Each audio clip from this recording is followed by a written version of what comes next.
Meilleurs vœux chez vous, meilleurs vœux, que le Seigneur vous accorde encore beaucoup de succès dans vos entreprises et tout ce que vous allez entreprendre en 2022 sera une réussite totale. Avec la pandémie de Covid-19, ça n'a pas vraiment beaucoup aidé. Ça pénalisait beaucoup de choses. Nous espérons que cette nouvelle année qui doit débuter sera une année remplie de belles choses et de succès. Je reviens encore aujourd'hui avec un nouvel sujet. Notre sujet d'aujourd'hui est comment gérer son salaire. Son salaire, revenu mensuel au fait, ce que nous recevons chaque mois, comment les gérer dans un foyer. C'est un sujet très capital et important parce que beaucoup d'entre nous ne savent pas comment gérer son salaire. Ils ne savent pas, ils n'ont pas de sens des priorités, ils n'ont pas d'organisation. Or, nous avons des enfants à nourrir, nous avons des enfants à scolariser, nous avons un loyer à payer, nous avons la famille à prendre en charge. Tout ça là, ce sont des questions qui reviennent chaque jour et beaucoup parmi nous ne savent pas comment s'y prendre.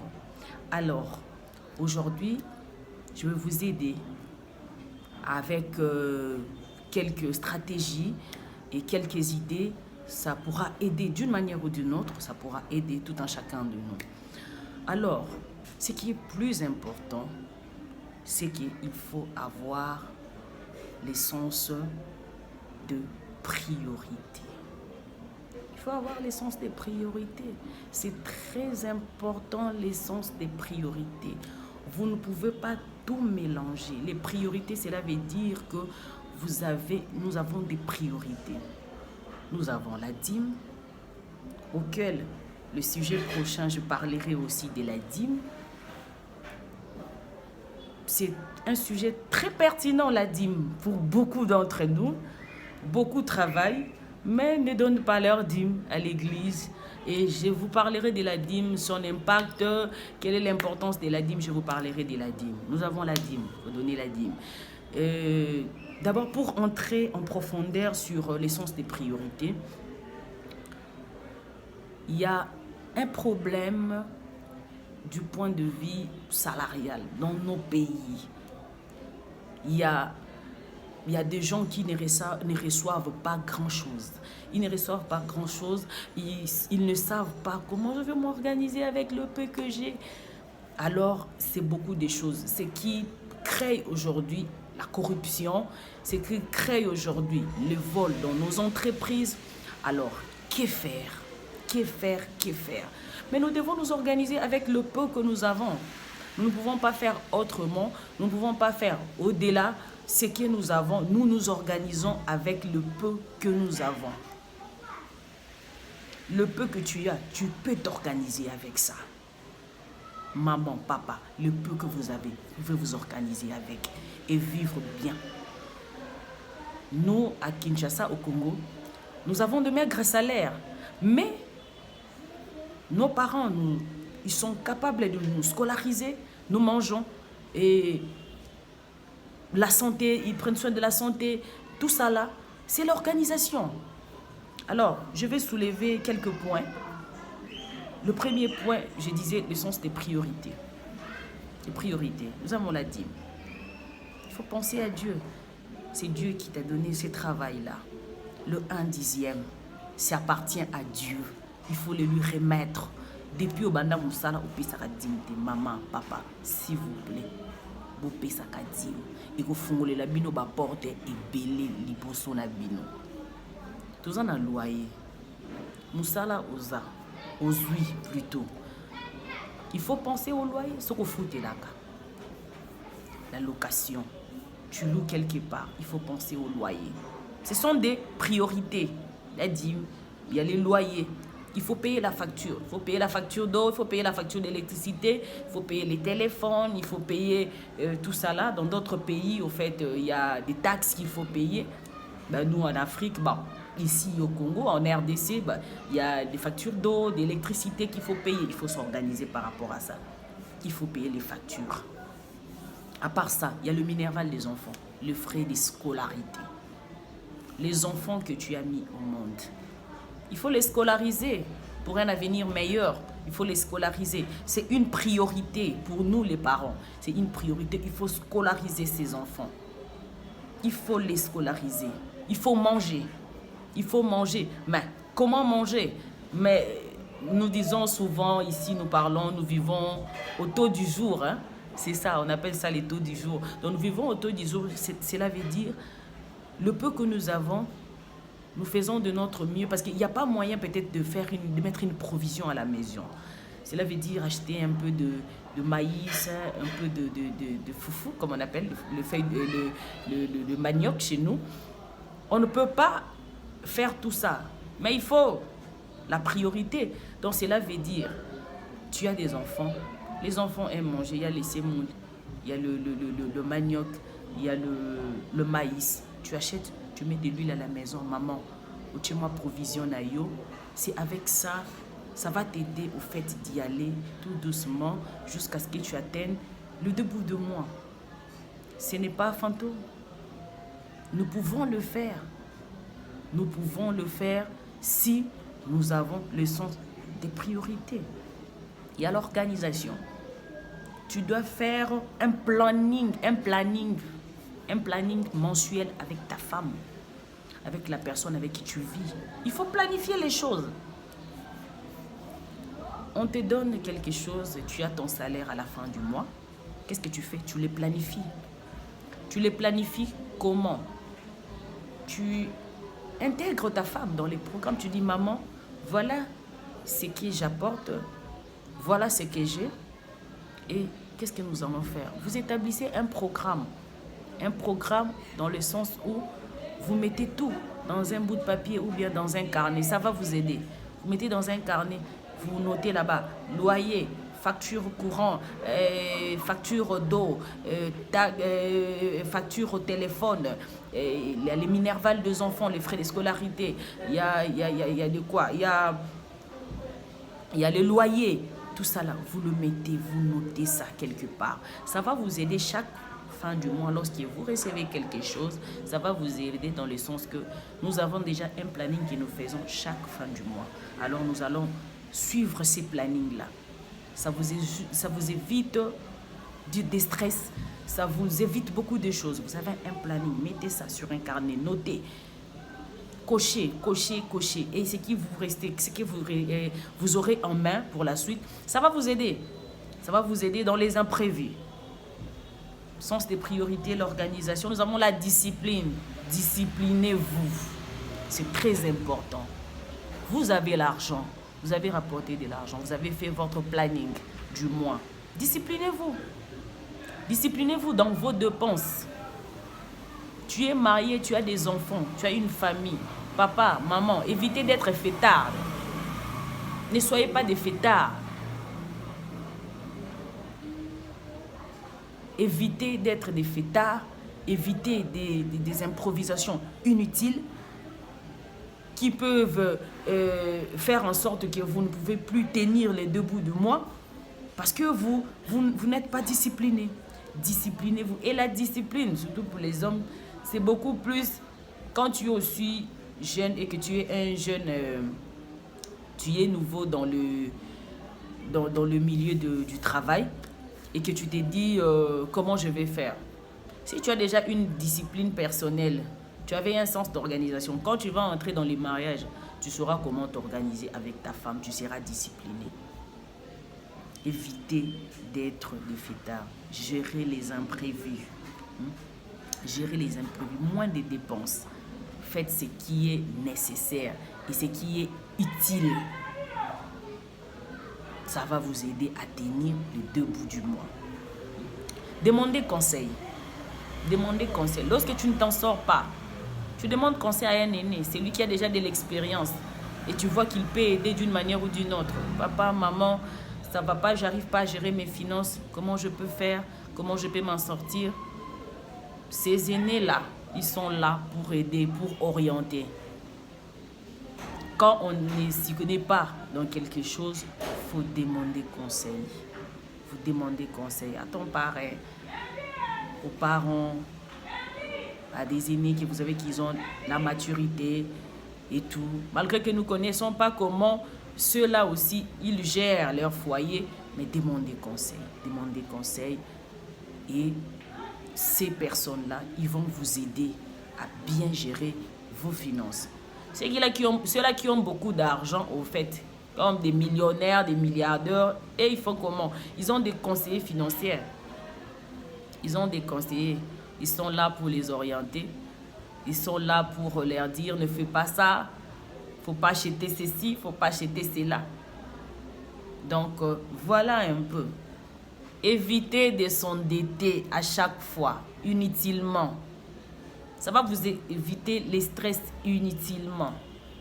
Lorsque vous avez l'esprit d'organisation et de priorité, vous n'allez pas vous endetter.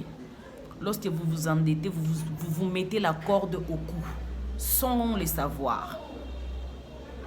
Aujourd'hui, il y a de ces gens qui te prêtent l'argent et puis il y a des intérêts après. Il faut payer les intérêts. Si tu dois commencer à t'endetter chaque mois comme ça, papa, maman, comment tu vas t'en sortir? Comment tu vas t'en sortir? Tu ne sauras pas tenir les 2 bouts du mois. Tu ne sauras pas. Alors, évitons au maximum de nous endetter avec l'organisation et l'essence des priorités. Pour ceux-là qui ont des moyens, je ne dirais pas les moyens suffisants, parce qu'en Afrique, quand tu es riche, tu es extrêmement riche. Tu es pauvre, tu es là, et puis il y a la classe moyenne. Donc voilà, chacun de nous se retrouve dans telle ou telle autre situation. Si vous avez des moyens et que cela peut vous permettre de faire une épargne, faites-le. C'est pour assurer votre avenir. C'est pour assurer l'avenir de vos enfants. Épargnez. Épargnez de l'argent. Chaque mois, tu reçois par exemple les $500. Tu as un loyer à payer. Quand tu as d'abord $500 par mois. Prenons un exemple. $500 par mois. Pourquoi tu vas aller chercher une maison qui coûte $300 ou $400? Comment? Tu as $500 par mois. Cherche une maison qui peut coûter $200, qui peut coûter $150. Ça dépend en fait. Pour l'instant, on n'en disconvient pas, il y a les standings aussi. Mais les priorités, l'essence des priorités. Cherchez à faire quelque chose. Cherchez à épargner pour votre avenir, pour votre bien. Parce que cette épargne-là, ça va aider aujourd'hui. La maladie, ça peut aider. Les deuils en famille, les cotisations. Scolariser les enfants. C'est pas chaque mois qu'il faut commencer à sortir. Tu prends ton loyer et puis aller payer la scolarité des enfants. C'est cette épargne-là qui peut aider d'une manière ou d'une autre. Cette épargne-là va aider, au fait, d'une manière ou d'une autre, à créer une activité rentable. Épargner. L'épargne est très, très, très important. Épargner, épargner, épargner. Donc, créer une activité pour épauler vos sorties des fonds. Quand je parlais d'épargne, l'épargne peut vous aider d'une manière ou d'une autre à créer des activités. Ta femme, peut-être, n'a pas de travail. Toi, l'homme, tu as un travail. Tu t'es dit que comment je vais m'en sortir? Parce que nous n'arrivons pas à tenir les 2 bouts du mois. Qu'est-ce qu'il faut faire? Avec l'épargne, avec cette épargne-là, tu peux prendre quelque chose et remettre à ta femme. Elle peut créer une activité. Si elle a beaucoup de charges à faire, si elle a beaucoup à faire à la maison, s'occuper des enfants, faire ceci, faire cela, elle peut créer une activité. Nous, ici à Kinshasa, il y a beaucoup d'activités que tu peux entreprendre. Il y a beaucoup d'activités. Ici, on a Kinshasa, au fond, la ballon, il y a Bilamba, tu vends des habits juste devant ta parcelle. Tu peux faire une petite boutique. Nous, on appelle ça un mini ligablo, un ligablo. Tu peux faire un ligablo. Tu peux vendre de la boisson chez toi à la maison. Tu as un congélateur, tu mets de la boisson. et tu inscris là-bas sur ta porte, vente, nous vendons du Coca, du Fanta, du Sprite et consorts. Ce sont des activités. Ces activités-là vont vous aider au lieu peut-être d'aller toujours chercher quelque chose sur ton salaire. Ces activités-là peuvent vous aider à payer l'électricité, payer de l'eau, les transports des enfants chaque matin pour aller à l'école. Ça peut aider.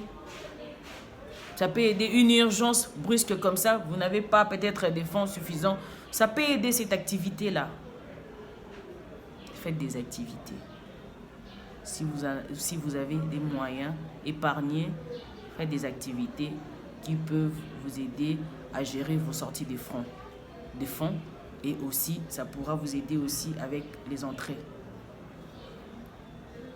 La vie ne se limite pas au petit salaire. Aujourd'hui, si tu n'as pas l'essence d'organisation, si tu n'as pas l'essence des priorités, tu ne sauras pas tenir le debout du mois.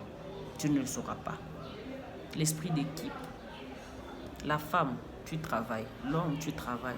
Maman, montre ton salaire à ton homme. Organisez-vous. L'esprit d'équipe.